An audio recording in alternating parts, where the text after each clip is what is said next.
I've lived 1,000 lives. I've piloted 1,000 souls. I've killed and fought at night just for another role. This is the Happy Jacks RPG Podcast, a roundtable discussion that's a mix of friendship, humor, unbridled enthusiasm, and tabletop RPG topics sent in from around the world. Just for another role.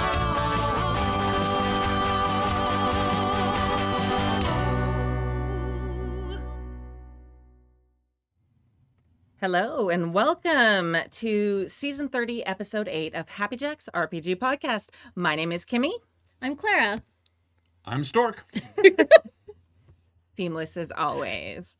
In today's episode, Athwin Fudd, I said that wrong, I'm sure, but asks about creating intriguing villains for a campaign. Leatherneck shares a story of a gaming prank gone wrong.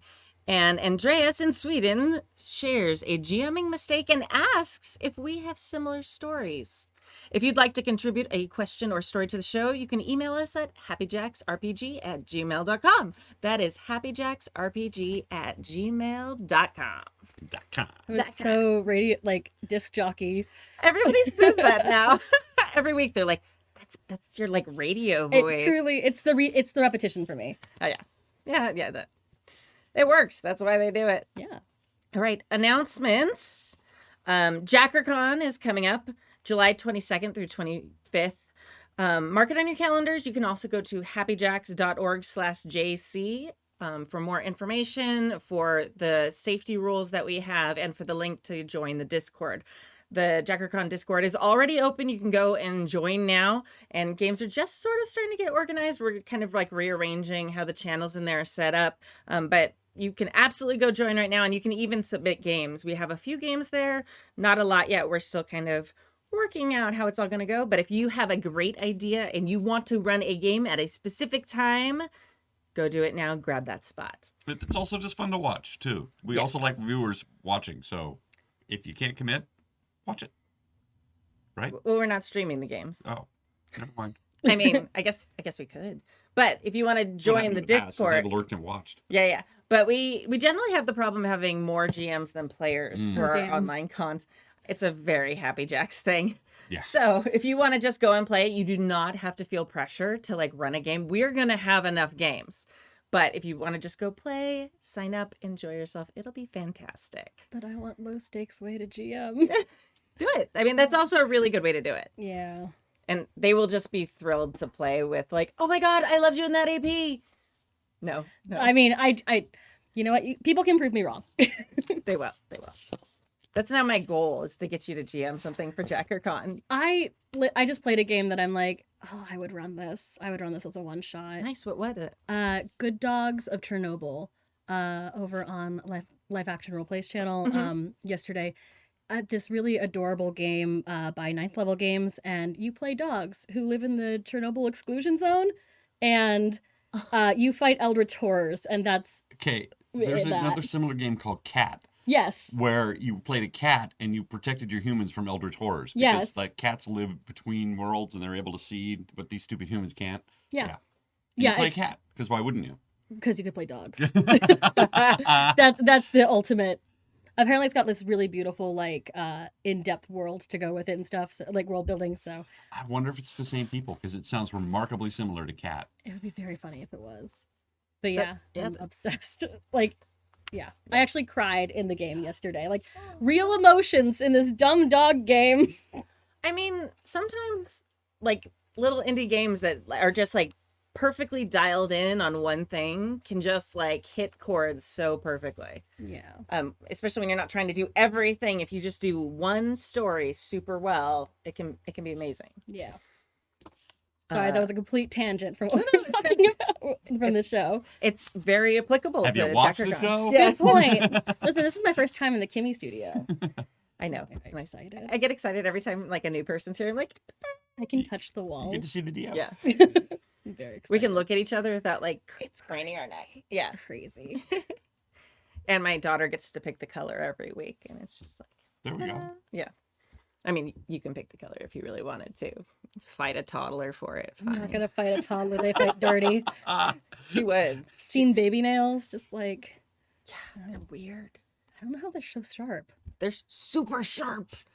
And her head, like I get fat lips like 3 times a week with her just like. I had a friend who genuinely almost broke her nose. Like she had to go to the hospital. She has a Yeah. concussion because her toddler. her toddler's head. Yeah. Yeah. Oh man. Okay. And It's their only defense. That's why you learn the headbutt early yes. to take on saber-toothed cats. Doink. Don't babies have like a soft spot? Not anymore. toddlers Not by don't. the time they're toddlers. Oh, Yeah. okay. So they're just little rock-headed. Okay. Yeah, so the Horrifying. saber-toothed cat will come and they go doink, and then Oh, That was man. amazing. I'm sorry. That was pretty wild. I never hear you do sound effects. But we're glad you're here. We get I'm- excited every time someone new cycles in, off from the lands of remote actual plays Yeah. with Vossen. Vossen, okay. I think Boston. I don't speak There's been Swedish. so many debates on the Discord about how to say it actually. And then we have people like from those Nordic countries who are like, oh, you Americans. This is how you say it. the best. You didn't grow up with that like particular vowel sound, so good luck. This? There's no umlaut over it, so it's a not an eh. Yeah. I can't tell if you're kidding or if you're like A little informed of on both. this. It's a Okay. little of both. I was told it's like but you say through it's like Vossen. Vossen? Vassen. Vassen. Vassen, y'all. Some of the Scandinavian countries have that glottal stop too, depending on Yeah. what the lettering is. So it's like an sound. I like Vassen. There's like Holkol. It's an I'm actual from dessert. America. Holkol. It's like Holkol. You do sound like my cat I know. when she's hacking something up. That's How's okay. that? If Yeah. you ever run into a Scandinavian, like especially a Dane, have them say refrigerator, and it really refrigerator.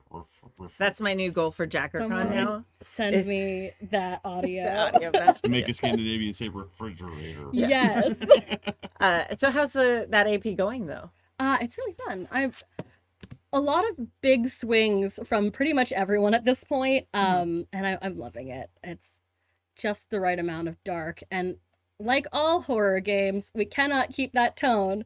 So it's very nice to have these be able to kind of bounce back and forth from really, really dark to listen, there's a wig made out of someone else's hair, and it's definitely as creepy as that sounds. Hmm. And it keeps coming back up. Also 10 minutes of Skeksis sounds, but that's just on me. Yeah. You own that. All right. Brought the gelfing. I brought the gelfing. Listen, All right. Let's read some emails. Sorry. It's fine. very serious. All right.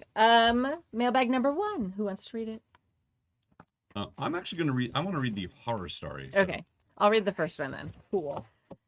May it please your majesty, Queen Kimmy, and the knights of the 20-sided table. Greetings from Nashville, Tennessee. I'd like to request that all emails start in that fashion now, I please. knew Thank this you. was going to be a problem. I knew it. Please. Just like when I first read this, I'm like, oh god. Oh no. Please add accompanying soundbite of trumpets. Yeah. Yeah, like Thank- like yeah. EverQuest. Whenever you like, Yes. Yeah, exactly. I love that we both like immediately went to that place. EverQuest. Yeah, I forever. played it for so long, it's still in my head. Yeah. All right. Near the old stomping grounds of Pooja and home of the cult of the Publix with an X sandwich. Yes, it is really that good. I write to ask you what your favorite type of villain in your RPG. What is your favorite type of villain in your RPG stories? And can you give an example? As an example, my favorite villains are doing bad things for the right reasons. A perfect example lies in the Netflix show The Dragon Prince. While the villain most people think of, Lord Viren, does loosely fit that description, he is not the villain I fell in love with.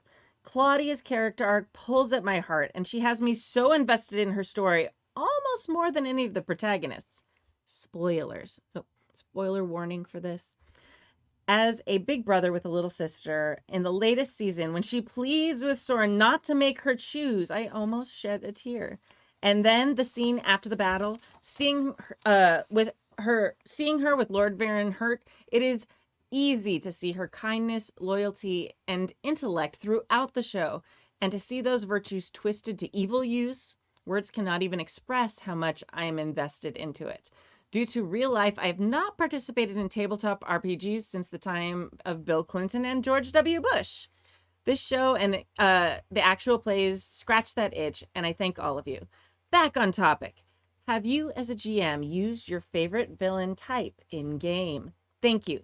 Ever lurking, but not engaging because I'm probably doing continuing education or driving to work listening. Furious Soul Fate 325 or Earth Wind Fud on the Discord. P.S. Yes, I was listening to a continuing education program while typing this out. Shout out to all the pharmacists, pharmacy technicians, and other healthcare workers, and everyone else doing CE. Word. PBS, for old time's sake. Hell yeah. Very nice. I am a huge fan of The Dragon Prince. I just love I that. So you started- know all these references. Oh, yeah. Okay, I started watching it, like, I hadn't gotten through the first season, Oh, or yeah. second season, so I started rewatching it because I knew you were into it, and I knew there was an RPG coming out of it. Yeah. And it's cute. It has a lot of cute things in it, so Claudio has been one of my favorite characters. It's one of those shows where, like so many shows, the first season, it's kind of finding itself, and it's a little... The animation, they didn't have as big a budget, so it's a little hard. A lot of people gave up on the first season because it looked a little weird, but it's like, if you can hang in there, it's really, really worth it. Eli's in the chat, my man. Eli is my, like, Dragon Prince fan buddy. It's really great because it's also very kid friendly. It's a show designed for kids, so you can watch it with your family, but as an adult still really be entertained by it and get invested in the characters. And they have conflicts and big choices they have to make, and the kids who are the main characters, it's like Avatar, where all the main characters are children, even though they have to kind of deal with the adults and the choices the adults in their lives make. So these kids are really, like, on these really interesting character arcs. And yeah, Claudia's definitely has to make choices. Yeah, no, I just like when kids in shows act like kids, but also, like, they're not just, like, tiny adults, but they're also just not poorly written children. Yeah. So that's been the thing for me on that. But yeah. Yeah, they do feel like real kids to me. Yeah. Like they have, like, an adventure they're on, and they have to make big choices and things like that normal kids wouldn't have to do. But they do feel like someone who knows kids wrote those characters. Yeah. But yeah, anyway, that is a very good example of kind of the person who starts down the dark path for the right reasons. And I always think those always make very interesting villains. Okay, so I had someone tell me once, like, every villain is pretty sure they're doing the right thing. Every villain is the hero in their own story. Yeah. Yes. So I'm sort of like, yeah, the villain doing it for the right reasons is kind of like, I was like, yeah, every villain sort of is that, but I do understand what this particular, like, example is, like, implying. Mm-hmm. I can only do, like, 2 character voices, so very often my villain is just Skeksis. yes. Very often my villain is, like, a Valley Girl, just because that's the voice I can do and I enjoy it, which creates some interesting stories. Listen, it's what I got. Okay. Tiffany, the all-powerful necromancer, is so totally awesome. Exactly. I can't wait to run into her. You guys are so totally dust. Yeah. I'm bringing my whole undead army. Ugh, disgusting. Yeah. Listen, if you're not getting into necromancy to keep yourself, looking young, Looking then young. what are you doing? Right? It's my secret, chap. Okay, so I love all villains. But I really have an admiration for, like, the really twisted character, like Kevin Spacey's character in Seven, Ooh, yeah. right? Who is just the machinations and all of the, but even, like, in Arcane, the businessman. Have you guys watched Arcane? The one that's, spoilers, I can't describe him without sort of ruining some stuff. The one that's controlling Vi, Mm-hmm. who's clearly evil, dresses evil, walks around, but I can't play them in games because they're so overtly evil that it's almost over. It's like, that's the bad guy because he's dressed in black, he's got clouds around him, and he speaks in a creepy voice. No, you right.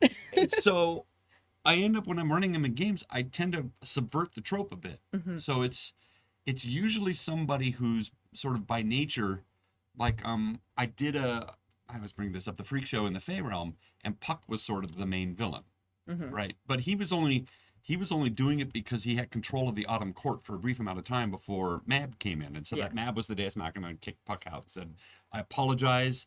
He got carried away. You guys shouldn't be here. You leave." And these are the gifts, and please don't sue us. But it was just Puck being Puck. He wasn't necessarily evil. It was just him in his nature. Doing what evil or true neutral Fae would do. But I also like sort of the accidental villain, the villain who's sort of like is either there by circumstance or I'm trying to think of better phrasing for it. I had another example and it's falling out of my head.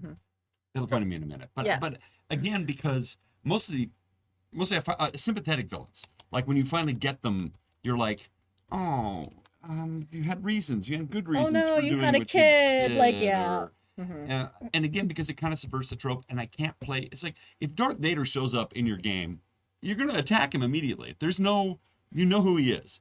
There's no disguising the fact that he's an evil dude. Every time Strahd shows up, you're like, I'm gonna take a swing. Right. Yeah. And so it's really hard to craft the game around someone who's so obviously the bad guy. There's no fun. Yes, but like, and I mean, this is opinion. What's your favorite villain? Like with Strahd, he does the Strahd game I did with some friends recently. Strahd just kept showing up and just being like, "Sup," and be like, "We're gonna try to attack you," and he's overpowered. There's no way we're winning that encounter, so he would just fucking leave. But I like a good mustache twirling villain every once in a while. Yeah. It's a good palate cleanser from people trying to justify their actions, because a lot of the time I'm like, cool story, like, cool motive, still murder. Like, I don't know what to tell you. And I get a lot of people trying to justify their actions in real life. So sometimes I'm like, can you just Not tie someone to the train tracks and tell me it's because you just want to be bad, ransom money. Yeah. I'm also a big fan of villains who they're like, their goal is so stupid when you look at it too hard, and they kind of know it. Like Dimension 20 just wrapped this space game, Starstruck, and some of those villains are just like, yeah, we'll make money, and it's like this is so much bigger than that, and they're like, but money. So I they're kinda, Dr. Evil. yeah, just I kind of like that, where like I did a actual play. I did the one game I've run in public on stream for Jason. The bad guy was a PA who was just like, I just want the next step up, and this is the way I'm gonna do it. It's like, I could have thought I've run into so some bigger. evil PAs. Yeah. They're kind of backstabbing and kind of out for themselves. And, Yeah.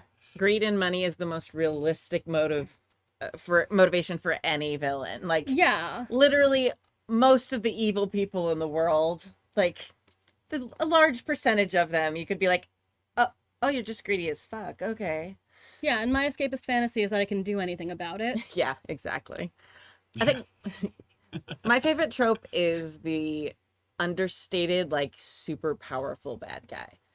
Like, the person who the party runs into them a bunch of times and maybe doesn't even realize. And then, like, suddenly they find out, the person we thought was the janitor is Jar Jar Binks is a Sith Lord Jar this Jar entire Binks is a time. Sith Lord. I love that. Okay, I said understated. Not over the top. Not, Yeah, but no one got yeah. it. Not mildly racist. Okay. But like a great example of this is Kingpin. So I love Kingpin. Specifically, like in the comics, he's like a massive dude. He can't blend in, but he manages to fool a lot of society, and I love that. And a lot of times in early comics, or if you reboot, whenever there's a hero who meets Kingpin, usually they don't realize that he's the Kingpin and running like the entire bad evil world at the time. So like there's always that first interaction when they're like, oh, thank you so much for donating to this charity, or they're totally fooled. I love that. And I love having those moments where suddenly it dawns on them and they see how terrified everyone is of this very understated normal person that they've just kind of taken for granted this whole time. The Robert Redford character Yeah. in Winter Soldier. Oh yeah.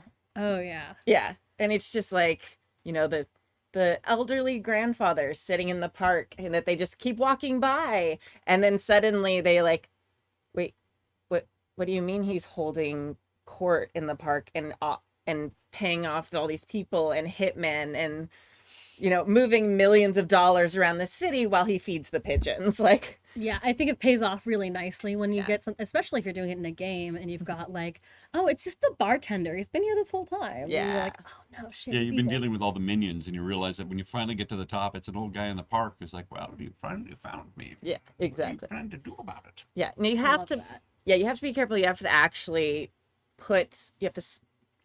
very carefully like sprinkle in little hints about Yeah. that. Yeah. Because if it's just there's no indication and then it's like out of nowhere, they're like, did you just make that up? Like, did we find the boss a long time ago? And you're like, person in the park is the real bad guy. I hate that. Yeah. The what is it, the George R.R. Martin thing where he's like, if you write the story and say the butler did it, and then you change the story to be like, the maid did it, it's bad. You've done a bad thing because all of the clues will say butler, and now it's just a dumb twist. And I've forgotten wanna feel smart. which mystery writer you said. Was it Agatha Christie? Somebody was guilty of doing that exact same thing, or bringing in somebody in the last 2 chapters that was actually guilty. It's like, so all the clues we had, you didn't give us the full. Oh, it's a cheap shot. You can't do that. Edgar Allan Poe did that with it was an orangutan in the fireplace. Well, yeah. Murders in the Rue Morgue. Spoilers. yeah, sorry for a book that's For Edgar Allan yeah. Poe. but it Yeah. I think stuff like that works better for like TV episodes. A lot of times I've been watching a lot of like Sherlock lately, and they start pulling that in the later seasons where it's like, all these things line up. Random person is the bad guy, which I figured out in the last 10 minutes without hate it. Like, explaining you can't anything. do that. Yeah, It's like it's- the whole idea behind the murder mysteries is that we're along for the ride and we get to participate and put the clues together ourselves. Yeah. And it gets really clever when it's something like North by Northwest where we know more than the player than the character does, And so we're actually that's actually one of my favorites, but we're digressing. This is all this is about story crafting and I mean, this is part of it. characterization. I guess it is. You're Yeah, right. I feel like it's pertinent. It's on topic. I mean, like in games, I've had 2 really cool villain things, and they've always just been they tied into the character backstories Yeah. nicely. My very first game, like D&D campaign, in high school, I had thrown out that my character had left someone at the altar, and that was their like onus to go on this adventure. And at the very end, we found out it was the jilted lover the whole time. That's so It good. was excellent. It was a very good payoff for what was actually like 3 years of gameplay. Mhm. So I as much as I like sometimes the randomness of a villain, like, oh yeah, you're just sort of in my way, I'm gonna do my thing, and these randos are here to stop me. I really that close personal tie is real fun for, deep, horrible, emotional RP. Yes. Well, and that's often the most successful type of game. Yeah. Either you pull the bad guy from a backstory, or you introduce them early on and make the party like them, Yes. and then turn it on them. Oh, I love that. That's so evil but I- fun. And again, I'm really bad at that because I telegraph it too much, and so I just tend to make them like invading extra dimensional creatures, Yeah. or it's something that's fairly safe, where it's like it's pretty clear what they are. Yeah. I mean, Or it's again, nice. like I said, or I subvert the trope, like they're from another plane, but they didn't mean to be here, and they're just trying to get back, and they need to make a thing out of it, and they just don't speak the language, so they're destroying your town because they need the materials. It's not their fault. I mean, I love those too. Then it's a different kind of like, oh, well, then you gotta figure out how to solve the problem now that you know they're actually just decent people. I mean, there's definitely I value know. in both. I know. I get it, and I totally get what you're saying. It's like I want clearly a mustache-twirling victim. He's the villain. Let's get him! Yay! And sometimes there's it's not a safe. lot of like drama. There's not a lot of work on it. You're like, oh, this is awesome. We just get to smack things and move on. Yeah. But sometimes there's drama. It depends on the mood. game. Yeah. it does For It sure. does. Like sometimes we want a dungeon crawl, Yeah. and sometimes Yeah. we want to cry. I just want to cry all the It's like, I time. don't want to work too hard. You stop talking to my experience points. Yes. Stop flirting with my experience points. I hope that cleared that. I think so. That was good. Yeah, Especially like the personal stories. That's what they were asking that's for. what we're here for. Mailbag 2. I think this is more of a horror Is story. this the horror story? Yeah. Hello, this is Leatherneck with a gaming story for my friends. In our 45 years of friendship, yeah, I don't know if I have currently friends that I'm 45 years along with. I'm older than 45. I just like the people I've known that long. I'm not really in contact with anymore. Yeah. That's a long time. That's awesome. Kudos to you, man. That's amazing. Our 45 years of friendship, we've had more great gaming than I could possibly remember. But that isn't what you want. You want the dirt, the Yeah. horror stories. You want to feed your dark souls with our misery. Yes. Fine then. Here is a story of in-game pranks that caused friction and hurt feelings between two friends. Spoiler, we worked it out, got a lesson learned, and are still friends. The actors in this are a friend from my days as a Boy Scout, when there were few merit badges and were difficult to get.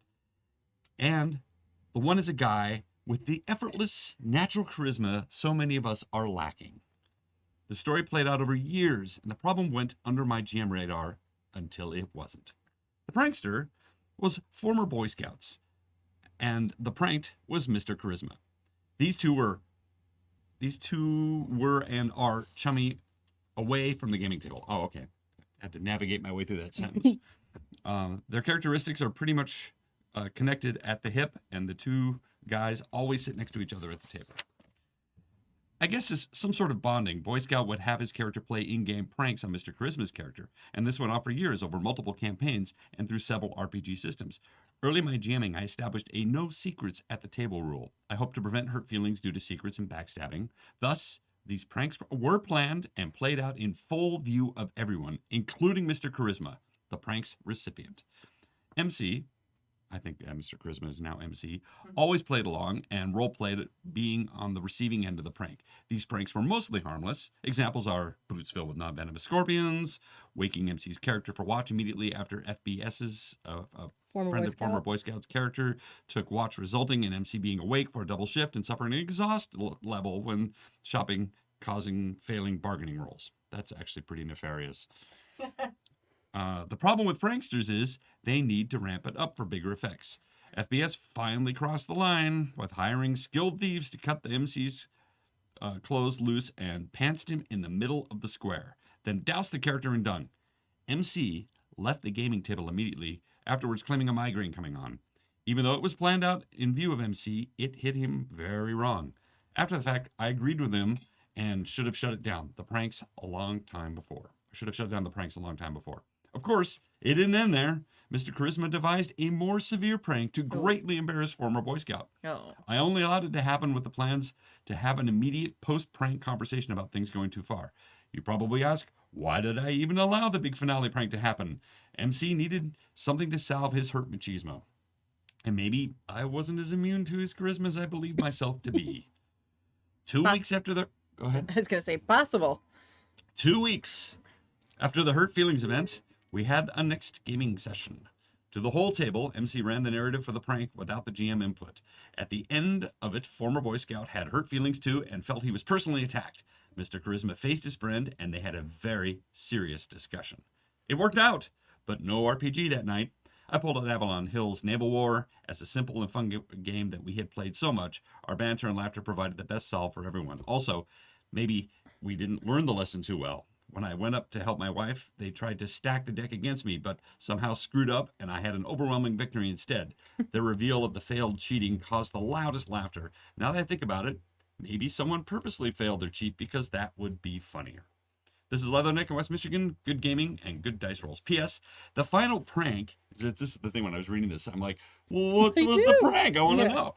The final prank involved FBS's character being stripped naked in town center, tarred and feathered, pelted with rotten food, and mocked by children. MC has a very cutting wit. The insults those NPC children made were worth the HP loss. PPS, in the real world, I make my retaliatory pranks smaller and to a lesser effect to keep things from escalating. I've seen too many hurt feelings than HR involvement when people think they have to outprank the other prankster. PPS, a haiku. Happy Jack, note sent. Into void. Message travels. Begged, but forgot. Oh. Very nice. Solid, Daddy-O. Solid. That was the gitchiest. Oh, I feel like this is something that's really common at a lot of gaming tables where something starts and it's little and it continues and it just, someone's annoyed but doesn't clearly communicate that. And it just builds and builds and builds until it kind of blows up into a problem. And no one ever meant to hurt like real life feelings, but it does hurt. Sounds like my marriage. I mean, truly, this is exactly the kind of thing that happens in all relationships. And let's, at the end of the day, a gaming table is a relationship. It's a little party you're throwing for everybody. And you're right. After 45 years of just little tiny stuff, things get old and it gets, yeah, it builds. And it's true. I also think that people have to be very, very careful. You always have to be checking on people's hurt feelings. Sometimes people just show up in a bad mood and things that were right, that okayed the game before, aren't okay now. And I've been guilty of it too. Just, you had a crappy day. You just want to go and kill the mustache twirling villain, and god damn it, he pants me in the town square, and I didn't want to deal with it today. Yeah, there are times, and the very serious discussion. In a lot of settings, there are times where you don't know where the line is until you've reached it. Yeah. And that's why, safety tools exist, like X cards. That I've had days where I'm like, oh, that hit me incorrect, like wrong. And it's like nothing I've listed online is avails. It's nothing that's ever bothered me before, but this is the day that it happened. I personally I like the pranks I pull are real stupid. If I ever pull a prank, it's like, I put a gummy worm in your pudding and now it looks like there's a colorful worm in it. It's bad. I generally don't like pranks because everyone isn't no one's as funny as they think they are, including me. It also, I'm sorry, go ahead. Well, I mean, also, like, it leaves room for escalation. Yeah. And, like, again, it feels like a needless, like, oh, they're losing HP. Like, wow, that's really shitty to do to your friend who wanted to buy a sword that day and now can't. Like, I don't know.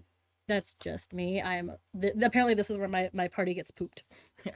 I think partially because I'm a teacher, but, like, I also am not a fan of pranks. I've never liked prank shows. I've never liked any of that stuff because I've never met somebody who honestly liked being pranked. Yeah. Like, there's pranksters and they enjoy it, and it seems like everyone else tolerates those people. And it sounds like that's a kind of similar situation here. They really like Mr. Charisma and they like having interaction with them, and they just kind of were tolerating the pranks until it just got too far or it was a bad day. And that's what I was going to bring up. It's like pranking someone's really a dominance thing. You're trying to dominate them in a little way, whether you put cellophane over the toilet and they make a mess, or whether you put a hole and make the dribble glass and all that. You're dominating them by humiliating them just a little bit. And even in game, you're still dominating your other friend. Yeah. It's one step removed, but it's not necessarily healthy. Right. Because your motivations for doing it is to embarrass somebody and makes you feel better for getting one up on your buddy. And it's a complicated thing. And at the end of the day, why do it at all? Yeah. It's almost always punching down too. Absolutely. Like almost in every situation of any type of prank, it's someone who has more abilities or more power or more charisma or anything punching down. And I think having spent so much time on stage as we have shows where we interact with the audience. We have a little bit of a script, but it's also a bit vaudevillian where we are constantly improving and interacting with the audience, and you never know what they're going to do. But the number one golden rule is, like, they have to win. Yeah. Like, we lose. We always lose. Like, and you have to do that unless you're getting heckled. But right. Well, yeah, if never they're let the heckler heckling win. you, Oh, God, that's a yeah. whole other thing. But then they've made themselves. Oh, yeah. Yeah. Then they Now- have said, hey, I'm trying to prank See you. this giant target Yes. here? You've You entered do- our playing field. Yes. You do this professionally. I don't know why I think making fun of you is a good idea, but cool. I just cry Yeah. Because now, like, here's the thing. You're gonna fucking heckle me. I'm gonna look you in the eye, and then I'm gonna start ugly crying, and everyone's gonna feel real bad for me, and you're gonna look like an asshole. That's so evil and amazing. I'm not very clever, so this is what I do instead. Tears can be a dominance thing. Yeah, You can absolutely. absolutely dominate somebody because now the person who's trying to have a discussion with you feels like a heel. Yeah. But as a GM, you have to look out for that. And I think we're kind of prone to, we have a very sensitive spidey sense for that.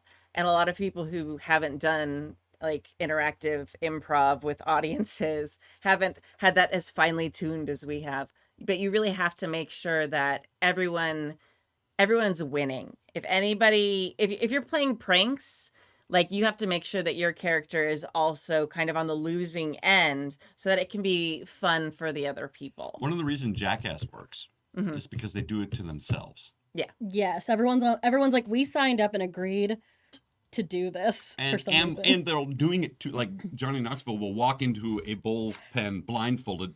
He's doing it to himself. Yeah. Yes. He's not setting it up so someone else walks into a bull, it gets potentially killed. Although there's a couple of those too. But again, he's only doing it amongst the people that all sign up for it. And that's a slightly different thing. So don't come at me with the Jackass is funny, because it is funny. And I get that. But it's a kind of a different vibe. I've never found it funny ever. There's Even when I was a teenager, I was like, what? I had too many friends who were like, we're gonna do Jackass, and I've been like, cool, I will call 911. Yeah. Yeah. If I may get real like nerdy about it, like even when you look at like tricksters in stories, a lot of the time, unless they're genuinely fighting against like a Hanukkah goblin, they're usually, it's a book. It's a very good book. It's a children's book. Herschel Hanukkah goblins. Anyway, the prank. My like, mind is just racing. I'm like, okay, it's like Hanukkah Harry has Hanukkah goblins, and then like Santa has elves, and the two could get together and rumble, and wow. Okay. that's the one shot I'll run for Jackragon. Yes. But most like stories of tricksters, more often than not, they're also getting their asses kicked. Yes. Like it's oh haha, they like did a fun tricksy thing, and then the god they tricked was like, yeah, fuck this shit, smite. Like you gotta lose a little if you're gonna put pranksters. And the thing is, I feel like we're being very like, this was not a funny move, but like you can be a prankster in game, you can be a trickster.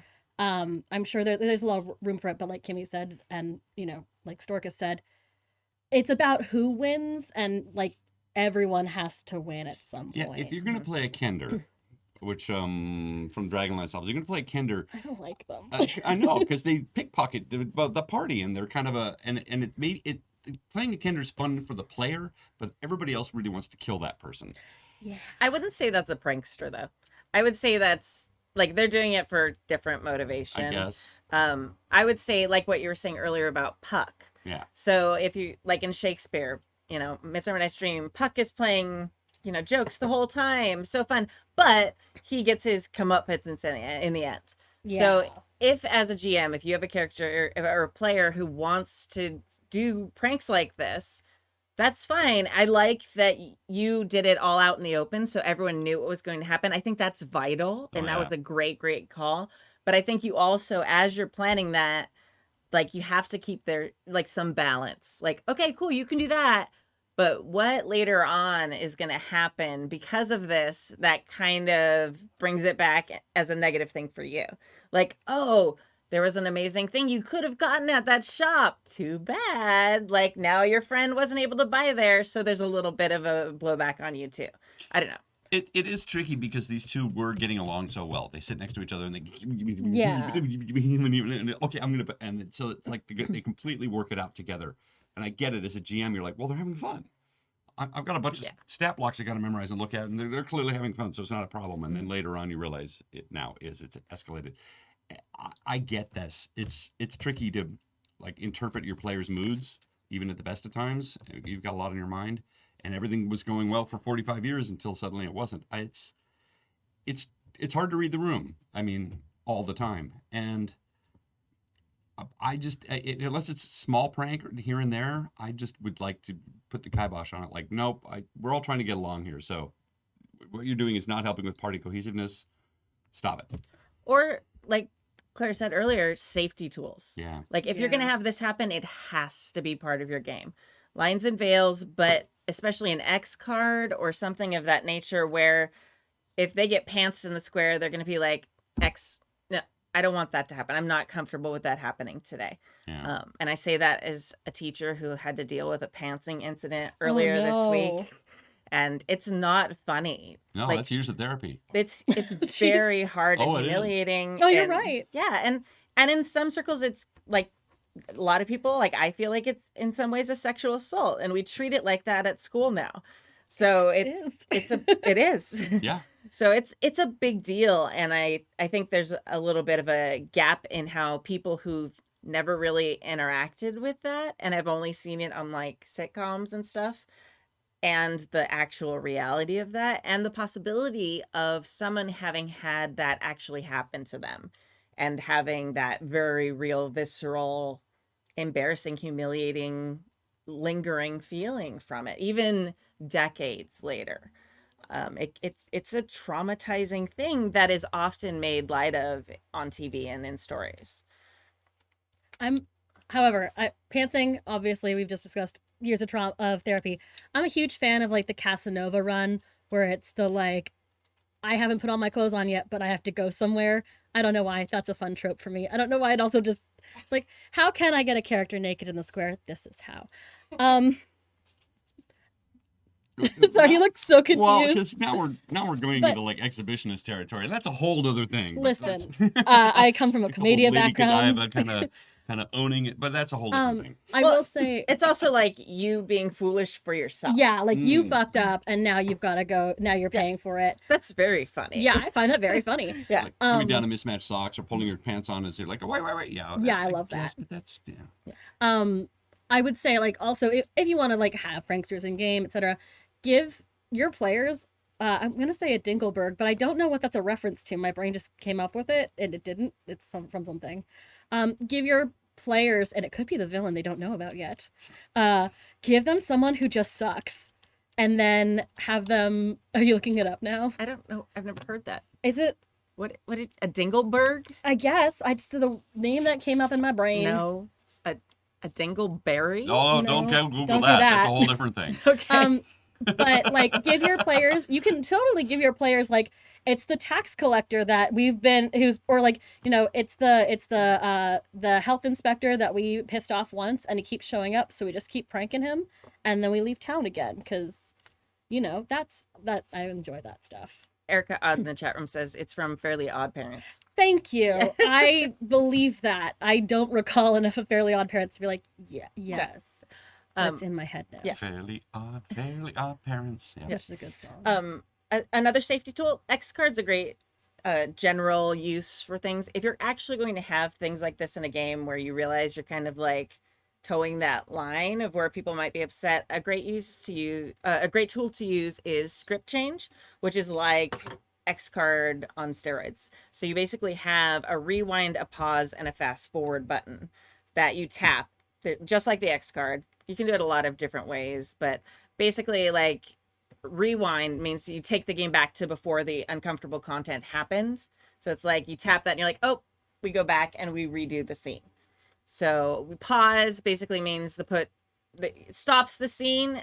Everything still happens, but you just don't continue acting. Like it just like puts it in place. Take a breath. You stop for a minute. You might have a discussion about what's happening, and then you can continue playing from where that point is. And then fast forward basically means you skip past the uncomfortable content. Like, okay, this can happen, but we're going to jump forward so I don't have to live with this mocking situation after I'm pantsed and things like that. So you kind of are like pantsed, and it's like a cut in a show where you jump to the next scene. It's like, gosh, that was embarrassing. Let's have a pint. Yeah. So it's or something like that. So it gives the players a little bit more control rather than just the X card, which is like, no. Right. It just blocks it. You bring up a good point, which is control. And at the end of the day, that's what pranks do, is take away your player agency or take away your control and take away your, any agency that you had. You are basically now humiliating her. And even if it's done in full view, I'm going to put scorpions in your boots. You cool with that? Yeah, I guess. guess, You've said it yeah. in front of everybody. I'm a douchebag if I say no now. That is the other problem is like, haha, wouldn't it be funny if? And then the one person's like, I don't think so. But then you're the asshole who's like, Yeah. you can't have fun now. Yeah. But yeah, I realized I kind of just use the X card as a pause, because my friend like I've indoctrinated my friends in the like exit. If it's really bad, they'll just DM me or whatever. They'll let me know. But if it's something like I don't like how this is going, it's like because you always sort of have to ask like what do we need to gloss over, and usually but wow English, I've always found that when people X card, they're more than willing often to be like, I'm uncomfortable, but can we just fast forward? Like, so I've never really had the codified A great, a great tool for that is actually called the consent flower, which is another kind of version of the X card.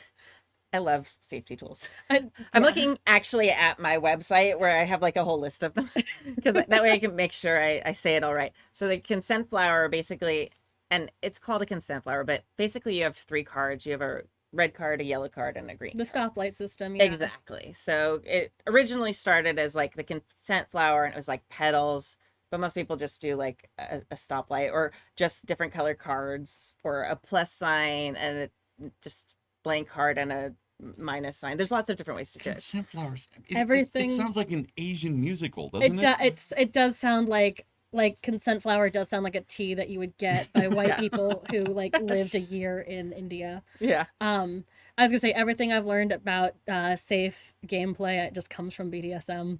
Yeah. Like A lot of it does.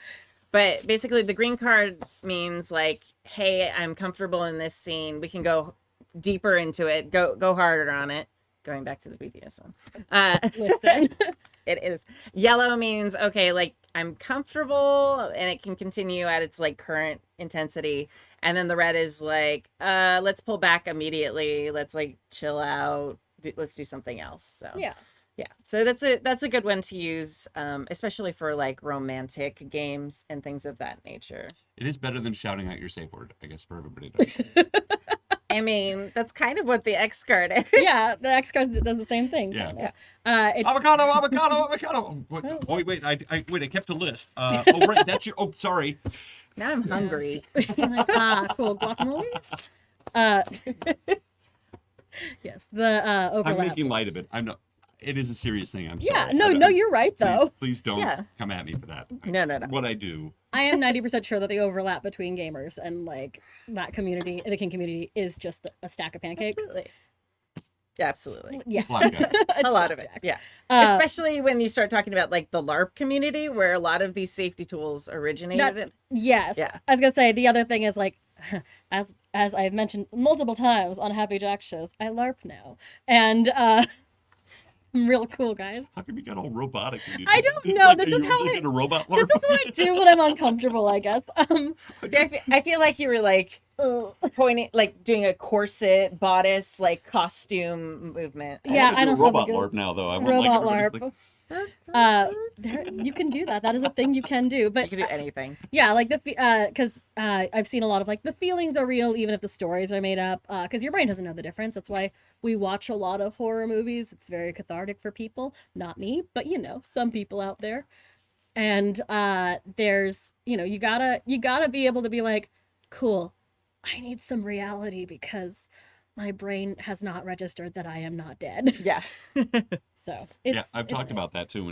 When you get too immersed in characters or situations, like your body still reacts like it's real, even though it's all pretend. It's Yeah. a fascinating thing we humans are. Yeah. Bags of water that still basically designed to be running from a lion on a savanna.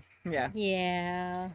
That was a good email. Yeah. That's good. A lot Also, of go ahead. I was gonna say also like good on you, Leatherneck. Is that who? Yeah, Leatherneck for just being like, cool. This is a problem. We're gonna just redirect and have a good time after that. I know so many people where it's like, you used all the safety tools and then everyone just felt weird. for, Right now, an it's like, hour. oh, that made it awkward, and then everybody's looking at their watches. Should we wrap? Can we? I got a phone call. I have a migraine. Like the mood is ruined. Yeah. But like Well, and I said it. Well, and we talked about this in a couple episodes ago. I don't remember if you were here, Stork, but we talked about having to take a break. And that's exactly what they did. They pulled out a totally different game, a board game, Yeah. whatever it is, and like play that for a while, have some laughs, break the tension, relax before you go back to your game. And I think primo, wonderful. Someday we should have an in-depth discussion. Maybe now isn't the time because we're running late, but about what to do when the X card is hit and how to handle that. Because you're right. Because suddenly there's like a. Well, not always. It depends on the group. And I it don't want to depends- have the discussion now. Yeah, but yeah. Clearly it's something because it could get awkward. I'll plant If it. someone wonders about that, maybe they could write an email How about would they that do very that? question. Who would they send it to? They could send it to happyjacksrpg@gmail.com. All right. Anyway. We'll make it a jingle. Oh, man. Cool. Is this one mine? Yep. I think it's the shortest one. Haha, I planned this perfectly. Naming creatures, reading out loud. Two things I cannot do. Hi, Kimmy and the crew. Hello. It was a while since you had a missive from Sweden, so I felt it was timely. See? I have a few stories and maybe a few talking points to be extracted from them. Many moons ago, I ran a game of Mutant from 1984, the predecessor to the MYZ series, and set in the same setting. The characters were... It's I'll clear it up. Mutant Year Zero, which is also the same people I think that do Tales from the Loop. So it's that. Okay. It's that. Pretty sure it's that world. Is Am I it? right? Their Year Zero You'll have to look it up. engine. Yeah, I'd Yes. have to look that up. But I believe it's the Year Zero engine does Mutant Year Zero. I don't know. You That have would to make look it up. sense. I'm Okay. pretty sure that's from Sweden. I'm pretty sure it's the same game company. The chat will probably I'm know a this. betting man, and I don't bet. I would bet on that anyway. All right. I'm not taking that action, but I will trust trust Google when it proves you right. This is the games that Davis. They're fun. The characters were cryogenically frozen and had awoken to a strange new world. They explored a bit and came upon a small village by a major river, and with a steam power sawmill. They talked to the guy at the company store and to some of the workers they could catch on the street. I invented names on the fly as I had totally forgotten to put names on my NPCs. Same, friend. You're a correct stork. It is from Freely Publishing. I didn't know they did that. I don't know why I thought those are two totally separate things. Oh, good job. Even though remember the thing. Amazing. I I don't know. do that. So Oh, you're I think right. it's, I'm very impressed by that. why would we ever doubt you? Shit. Even though I prepared factions of them and their motivations, didn't have NPC names. Suddenly one of my players asked, "But where are the women?" I realized I had, without thinking, only named the NPCs with male names. I'd unintentionally created a single-sex future. I, of course, smiled mysteriously and said, "Yes, where are they? Strange, eh?" Indeed. Nice cover. Meanwhile, in your brain, you're like, Panic. what have I done? Idiot. That brings me to my first question. Have you ever managed to make a major mistake like that and then had to think quickly on your feet to recover and suddenly turning your quick invention into a major point in the campaign? This does not have a who it's from. No, there's another page. I don't have that other page. Oh. Oh, Kim, you set me up for failure. sorry. Here. Thank you. That page go. In my mutant game, I quickly decided that the villainous company boss was extremely focused on profit. He had forced the women to work in the fields and the men to slave away in the mill, and to keep them separated and tired so they would not complain or revolt. That always works out well. He exported the fruits of their labor downstream, and in the end, the party started to work for him, killing river pirates and all that good stuff, until they instigated a rebellion. But one that ended by the workers starting a union. Fuck yeah. Sweden. Sweden. When the PCs went out to confront the boss, he congratulated them on being better at managing workers than him, and put on his hiking boots and took his most valuable loot and left, looking for better profits elsewhere. Not a single shot was fired. That brings me to my second question. What's the most surprising, satisfying, or odd way that your players have defeated the big bad boss by not fighting? I hope these little stories will entertain somewhat, and maybe those questions result in some beans being spilled on air. As always, a fun show with a great jolly cast. I still enjoy your dulcet tones in my ears week after week. Cheers, Andrea. Andres has been a listener for all the time. I love it. Thank you. Such a nice you. liar about dulcet tones, too. So well, nice. some of us may be better than others. Yep. All right.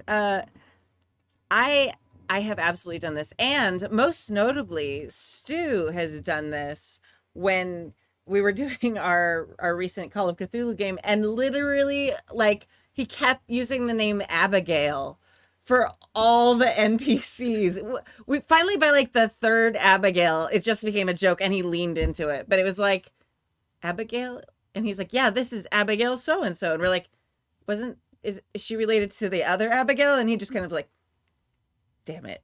They're all Nurse Joy. Yeah. Didn't Adam do that with autograph? Autograph. Yeah. It became a plot point. no. It was an accident. That wasn't about representation, but that was hilarious. We all thought he did it on purpose, like, autograph. And just like deadpan, we're like, oh, you're so amazing. That's hilarious. He's like, what? What did I say? Yeah. What did I do? Oh, chef's kiss. Amazing. Excellent. This is something that every GM has to be aware of and has to actually fight. We all have our biases.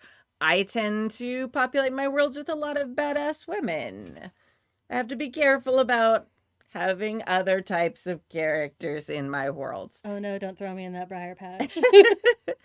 But I think one of the things I do, and I actually keep meaning to make this to put it on my itch store, is a little chart across, and I put it in Starscape too, where it's like a names column, and it's because I'm a teacher. Like, I basically made a flow chart of how to make NPCs. And so you have the names, you have like the quick physical description, you have a personality column, and then the last one was like a jobs column. And basically you pick one of each as you go, and as you play your campaign, you just cross it out when you use one, and you make sure you don't use like across. You just like, oh, the first one, the third one, the second one, the sixth one, and it gives you cool, interesting characters that you didn't have to sit and think a name for, because I'm terrible at that. And it also makes sure that you get different genders. Pronouns is part of it. And then so yeah, that's what I do, because I find myself falling into familiar things, and we all do that, especially when you're running into an NPC that you haven't planned. And you're just like, the guard's name is Steve. The guard's name is Abigail. But they're an elf, so there's like an apostrophe in there. See? It's cool. True. We've talked about this numerous times, and Stu just generates a list of names, and then, like you said, when he usually writes it down and writes the name, and now that NPC exists. But having the list of names is a big shortcut to frickin' frack. Yeah. We've been blessed by being able to play with laptops, etc. I will keep fantasy name generator in front, like as a tab. Yeah.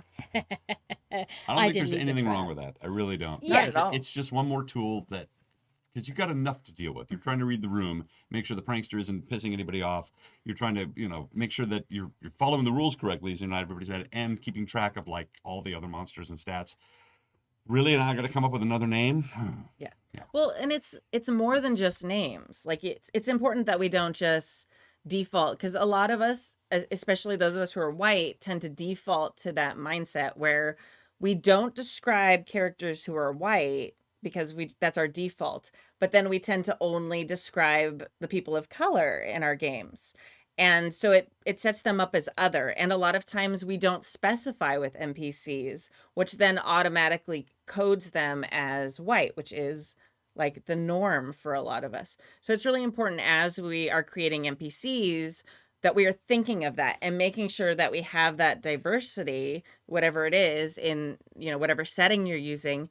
And whether that's like a little chart to just remind yourself, whether it's one of the things I've seen, I think I saw it on TikTok, I don't remember this, but it was a list of different ways to describe different skin tones. And it very specifically left out any food. There was I was gonna say, don't use food. There's please. no food. Yeah. No food. Yeah. It was a really great list. And they just were talking about it, so I have to go find that. But so that is also a great way of just being mindful of it. If you just have that there with your list of names or some things for you to look at and reference it. So when you're looking for that NPC's random name, you also have that reminder to make it, not just default to like white. When I have to make up NPCs, which again I don't GM enough for it to be a huge problem, I just don't describe skin tone unless it's like mandatory. I tend to not describe racial features at all. I tend to give them one weird thing because I am a goblin, and so like this is a character. She's into crystals, man. There's the character, and I'll figure it out from there. Like Pyre the Peg Leg, excellent. Just one weird thing, it makes people feel like I planned really hard for these NPCs. That's a really great tip. It That's seriously is. It's mostly like, she smells real good. And people are like, why? And I'm like, I don't know. Good perfume? Who knows? Maybe they're a fae. She's a fae. Right. Yeah, it's great because people will just fill in the rest for you. Oh, totally. And if you make all of your NPCs unique, like a one-handed blacksmith, or all of a sudden, all of them are really interesting. I really like that. I really like that idea. I'm going to steal that. Please take it. That's a That's great why it's idea. all. Yeah, You just start with one weird quirk, and then you can fill it out from there. Because it's true that if you make the one quirky one, why does the blacksmith have one hand? What happened? Now all of a sudden they're latched onto that NPC, and we've all had that happen where the one NPC you came up with on spur of the moment suddenly becomes central to the entire game. And They keep carry going them back to that through. blacksmith and asking questions, and then maybe we'll get the guy that took your hand, and now all of a sudden you're like, but I have a whole dungeon invented, and this guy was oh my now god. he's the villain. Now we're going Or on a he's quest. their favorite person. Right. It's all about It's all about Yeah. saving his blacksmith shop Yes. rather than like Right. the kingdom. right. But you know exactly. what's excellent is you don't. It's less story that you have to write. Yes. No, you have to write it later. It's just that Yeah. you spent all the time writing another story, and now you have to come up with another one. But This Wait, trick is wait. he's secretly the king, and that's how we've been able like redirect. We're supposed to have been writing stories this whole time? Never. Okay. You can't if make it's a me. dungeon crawl, you at least have to have the dungeon drawn out. I'm doing that thing where I'm putting the track in do? front of the cart. Yeah. No, But yeah, one improv weird. GMing all the way. Yeah, hell yeah. But yeah, one weird thing works, and also then you can every once in a while you give someone two weird things, and they go like, "What's wrong with them?" You're like, "He's got a hat and a peg leg." A parrot and a pet. And a peg leg. Like, what happened there? Wouldn't you like to know? I like that. That's great. What a Very great. good. I love that. Just give them one weird quirk, and the entire town's going to be full of like weird looking people. Well, and but it doesn't always have to be a weird Yeah. thing. It can Yeah, just that's be true. one notable thing would be a better, like, because there are some people you look at, you're like, that person has long hair, and you're like, excellent. I've remembered this one quality about them. My work here is done. What is your name? But like, you've done it, and that's the thing they noted about you, and so it's something that you don't have to work really hard to make a character realistic, because again, the players will just sort of And- fill it in. I like- was- oh, I'm I sorry. like I like the things you were describing too weren't necessarily physical traits. Yeah. I was like super into crystals. It's like, okay, how does that look?